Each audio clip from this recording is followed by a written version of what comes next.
Hello everyone, my name is Russell SARWAR KABIR and I'm an assistant professor at the Graduate School of Humanities and Social Sciences at Hiroshima University. It's a pleasure to be with you. I will be giving a lecture series that I've entitled Characters and Culture, a look at topics in the cognitive and social sciences. The lectures will be composed of 8 parts. The first is entitled The Power of Fiction, parts 1 and 2. Each will be 1 and 2, A and B. Parts 3 and 4 will be around cultural questions of well-being. Parts 5 and 6, The Puzzle of Personality. And parts 7 and 8, The Taste Buds of Morality. The first lecture will begin on part 1, The Power of Fiction. So this lecture series is essentially created around an idea that we have compelling explanations behind our thoughts, behaviors, and emotions. Do you ever wonder about our values as individuals, or what creative responses to the state of the human condition convey about the state of both Japan and our global society? The hub nature of psychological science means that our discipline intersects with theories of behavior, philosophy, linguistics, neuroscience, and other areas of the social sciences. So this lecture series illustrates some of these connections in 4 themes of characters and culture. Leaning on some critical evaluations of the empathy technology of books, we will engage in topics that range from fiction, personality, well-being, and morality, and reflect on their contributions toward cultivating your interest in the cognitive and social sciences. So first, the power of fiction. This lecture will be in English. The learning objectives and key concepts are surrounding some interactive components I want you to try as students undergoing this digital contents course. I should say at the outset that courses that I design are a little bit different from the way you probably usually take lectures. My courses rely on your experiential learning and reflection for you to gain knowledge on a particular topic. In the same way, you may not be familiar with styles of lectures from other cultures and other countries. I'm from the United States, specifically a state called Oklahoma. And in my time in Oklahoma, I had a culture of lecture where not everything said is written on the slides. So I would like to share this with you. Your job will be to take active notes about the things I say using the slides as a general guide and reference on a theme. Okay?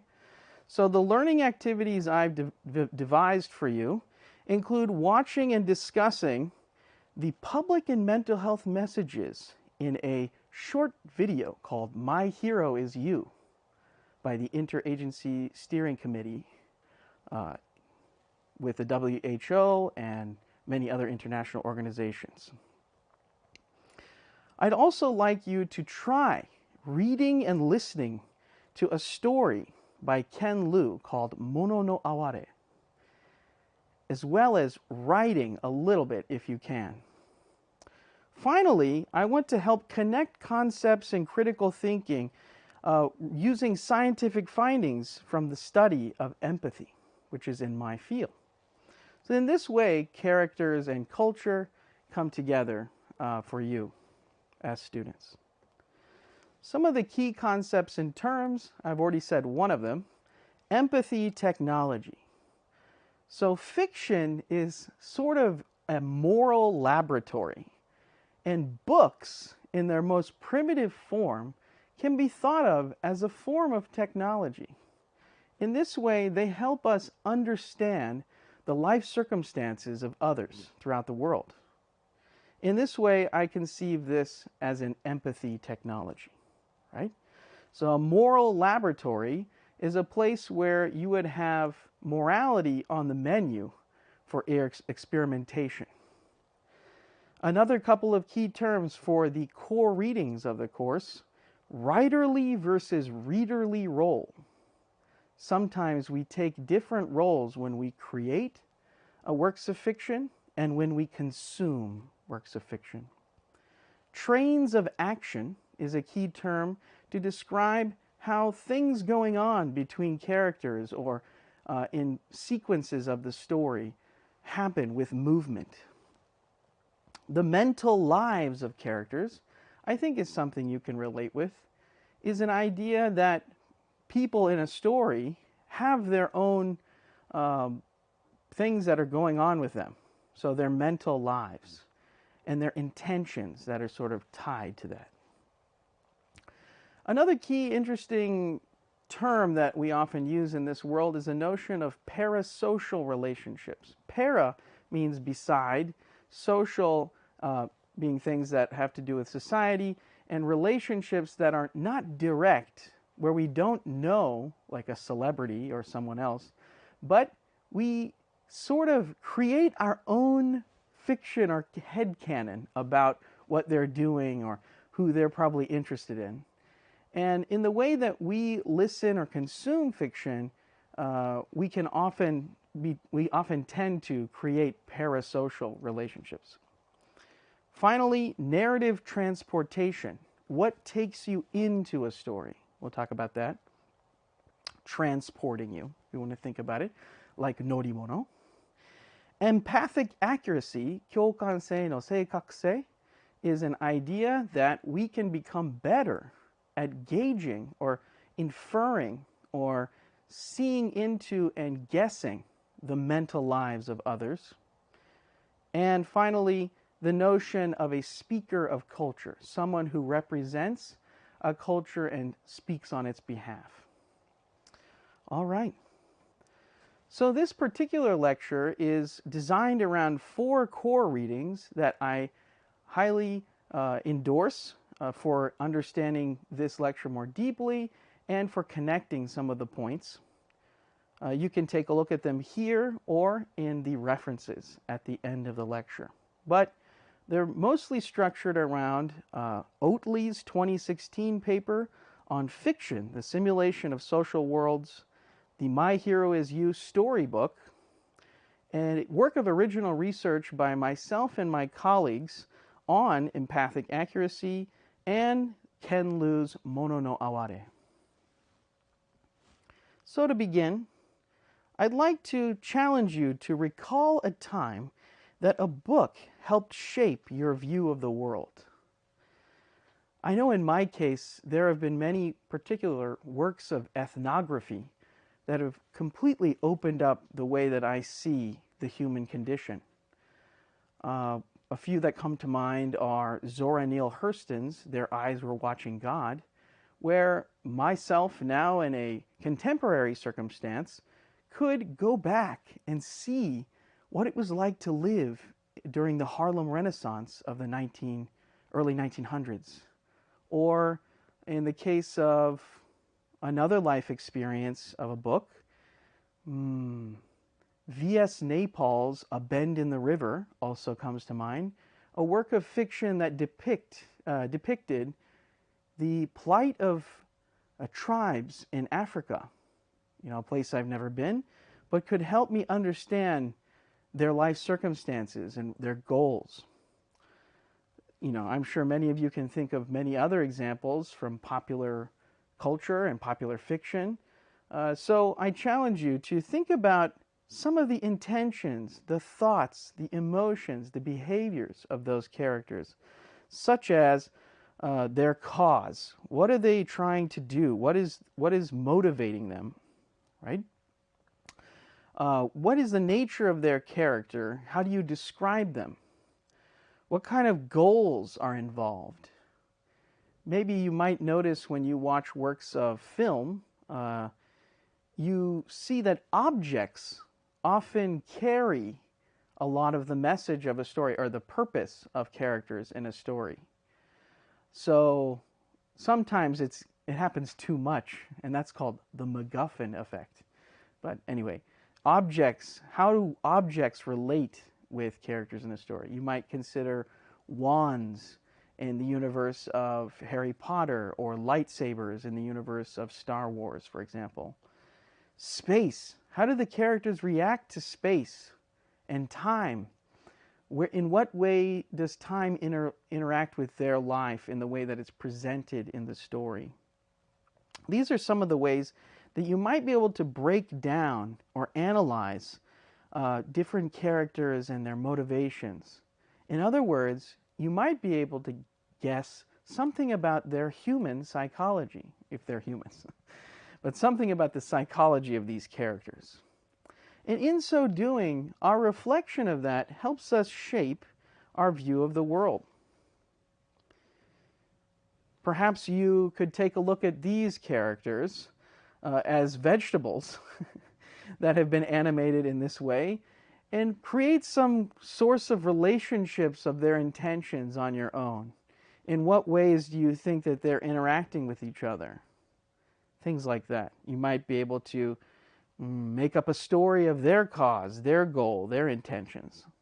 Students of my classes in the past, when primed with a stimulus like this, often write pretty interesting things. So I'm sure you might as well. I'd be happy if you shared them with me at my Twitter handle, @RussellKABIR. And I can share those stories and keep in touch with you through these digital contents. But one kind of way to see the relationship between fiction and what happens in the world of the cognitive and social sciences is to consider the role of social cognition, how we learn about and understand the role of other people that we relate to in our lives, in how they shape things that we're doing. Two social cognition specialists, Jean Dissetti and William Ix, really did a comprehensive job in a book called The Social Neuroscience of Empathy, which has a edited volume of various points of research on the subject. But interestingly, they were able to stitch together stories of the psychology of empathy with the neuroscience of empathy, the behavior of empathy, the way that our brains, when imaged, react to things of empathic significance, things to do with how we understand others. Why this is important is actually the notion of empathy itself is sometimes criticized as a kind of broad concept, too broad. The boundaries on it don't cleanly cut in certain ways. And yet we sort of still understand what kyokansei is, right? So how can we provide a better science that describes the components of empathy is a big challenge for me and my colleagues. One of the key works that helped us formulate new ways of thinking about this problem is a key study by Spear and colleagues in 2009, Reading Stories Activates Neural Representations of Visual and Motor Experiences. This article showed, fascinatingly, that certain brain regions mirror some of our real-world activities when we visualize characters. For me, this was a key way to see the link between how, when we come up with those stories between characters and their intentions, their motivations, our brain responds in ways that map onto our visual and motor experience of the real world. Another key article, which you might find interesting for this topic, is the one I mentioned by Oatley, 2016, who proposed this notion that through fiction, we simulate social worlds. That's probably one of the ways that the mechanism works behind the brain responses that we just talked about. So if you think about when you played with Legos or any kind of objects like dolls or other representations of maybe humans, animals, anything, you can see how imaginative free play allows especially children to develop their understanding of the social world by sending them out there, by trying and constructing those worlds on their own. Specifically, Oatley found that engagement in fiction, especially literary fiction, was found to prompt improvements in empathy and theory of mind. He also goes on to mention that improvements of empathy and theory of mind derive from practice in processes such as inference, 推論, and transportation, getting deeply in the mind of others, that occur during literary reading, and from the content of fiction, which is usually about human characters and their interactions in the social world. Even beyond that, our comprehension, how we understand stories, shares areas of brain activation with the processing of understanding other people. Fiction and everyday consciousness are based on simulations of the social world.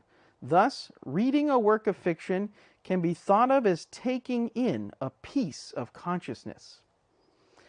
The study of fiction helps us understand how imagination works to create possible worlds and how mental models are formed of others and ourselves."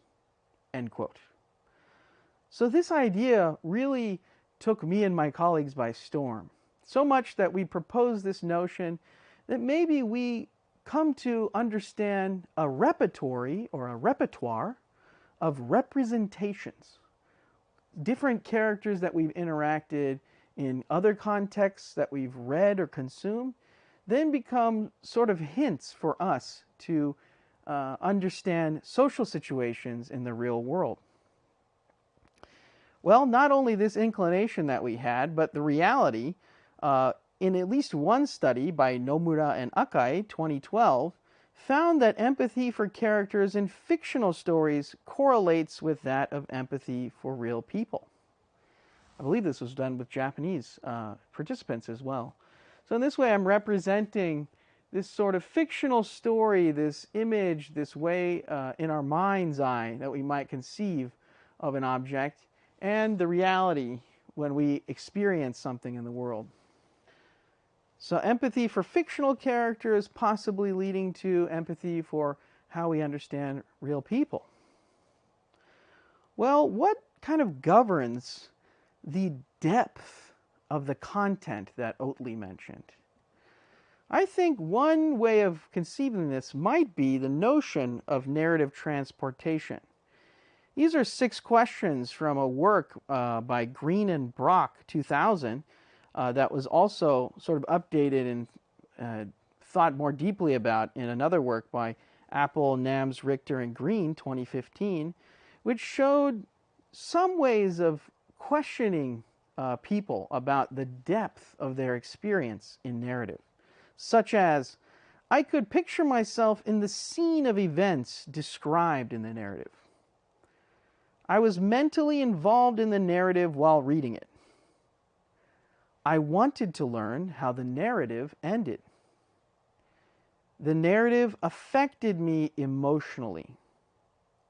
While reading the narrative, I had a vivid image of character XYZ.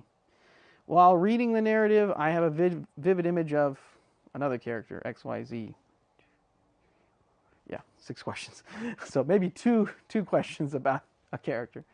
But in this way, you can kind of get a sense of people's differences in responding about the depth of their commitment or the depth of their connection, to characters in a story.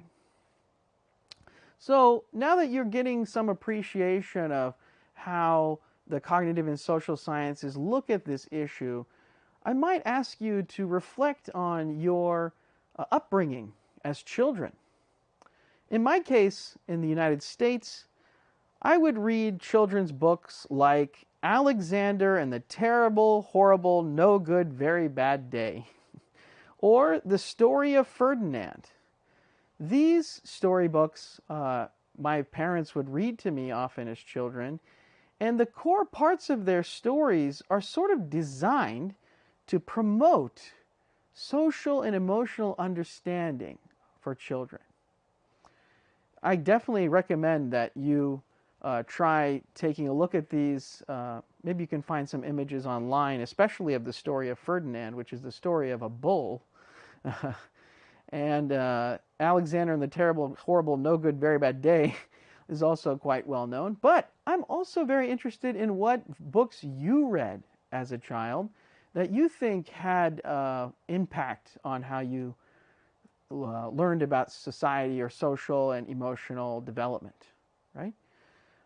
Perhaps yomi kikase is a phenomenon that you're familiar with.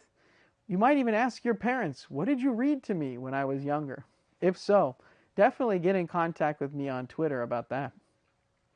But to get that interactive point that I mentioned earlier, I really want to ask you to consider a real storybook that was made very recently.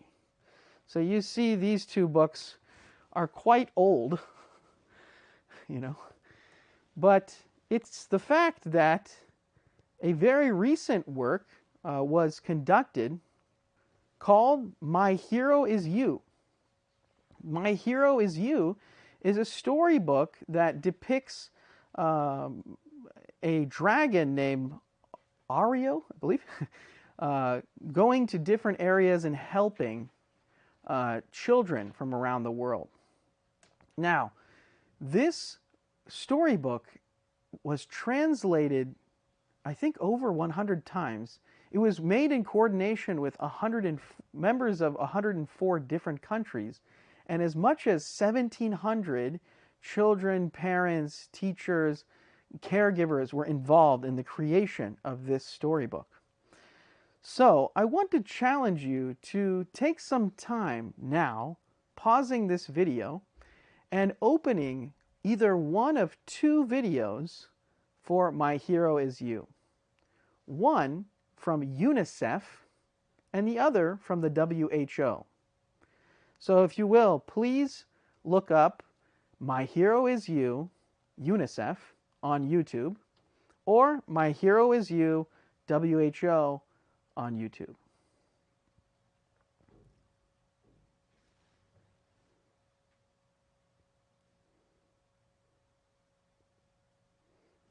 How did it go? I think one video is about 3 or 4 minutes and another possibly 7 to 10 minutes. But I think you might have had some emotional responses to this video, especially the story of the storybook animated. I want to know, how did you react to this story? Each video had a different purpose. One was to tell you how the project was made in the coordination of children from all over the world. And the other was made for children themselves. What did you notice about the message of this video, of the video that you watched? Do you think that these materials were designed to promote social and emotional learning for children and adolescents? Yes. The answer is yes. You would be right if you thought so. In fact, the coordination of the story was designed to help teach families and children ways to behave adaptively under the duress or the stress or the long circumstances of the pandemic. So in the video, you'll notice that the young girl depicted starts out by looking out of her window and finding people showing some areas of social distance between each other and wearing masks. And then she refers to the dolls aligned on her wall and does the distance for them as well to depict this scenario of how we can try behaviors out to protect as countermeasures from COVID-19. You also notice in the video, perhaps, that the parent, the mother, comes in whenever she starts to feel some sense of worry. The mother uses the storybook to read to the child, to the young girl, and that helps her go to sleep and have this dream, which is showing all of these connections of her friends, the dolls that were on the wall, going through different personal hygiene behaviors related to countermeasures from COVID-19. This is a very clever way to communicate this notion that we should work together and how to do that and how to encourage children to understand doing that by providing an actual book or object as the vehicle for that messaging. There's a Japanese version, of course, as well. So if you have time, I highly encourage you to check out the Japanese version of My Hero Is You. Also, I have to ask, at the end of the video with the young girl, you might have noticed that she looks into a mirror. What do you think the message of that mirror was? Why did the animators and designers of the storybook choose this way of depicting who the hero was? Definitely tell me on Twitter as well if you figure that out. All right. So, these usage of storybooks and other forms of books that I've mentioned so far are a part of that empathy technology. How we see characters interact in the world, simulating events, so that when we learn we can better react to those events, having learned them through the medium of story, right? This is a really actually powerful phenomenon, and it really speaks to our emotional skills and how deep we can understand others psychologically. And I think that's no better. There's few books that have depicted this better recently than this one, called The War for Kindness by Jameel Zaki. Jameel Zaki is a professor of psychology at Stanford University and innovated upon a paradigm, an experimental paradigm, that measures kyokansei no seikakusei, empathic accuracy. And he wrote this really wonderful work on how to build empathy. In The War for Kindness, he did thorough reviews that you can even read online of the previous literature, the previous journal articles, the previous sources of published research knowledge to put together this story of where we stand and how we can do things for each other to create a society that better incorporates, perhaps better incorporates empathy and that responding that occurs with empathy. One of the examples that really struck a chord with me, that really moved me, was this notion of bibliotherapy. Bibliotherapy was one of the astonishing findings in this book, that in his, Jameel Zaki's review of some of the more effective ways of thinking about empathy in the cognitive and social sciences, Schutt, Deng, and Stier, 2013, talked about a study, conducted a study about outcomes for people who are in prisons, and how specifically participating in these probation programs that used books as a way for prisoners to engage with different I'll have to go back and check some of the more details, but to engage with books themselves, found a decrease in the rate of recidivism, or the rate of another criminal offense upon exiting prison, and a lessened degree of offense severity. So how bad how offense severity, how much offense severity was present for participants who were in a group exposed to this condition of using bibliotherapy. So there's this notion that books as an empathy technology might be implicated in rehabilitative outcomes for people who are incarcerated upon exiting. How do they re-enter society, for example? Something I highly recommend you to also tell me how you feel about. But the war for kindness is kind of one part of more popular science, popular psychology approach to explain something that on the more empirical side, Jameel, Zaki, and his colleagues have done, that our colleagues at Hiroshima University have also attempted.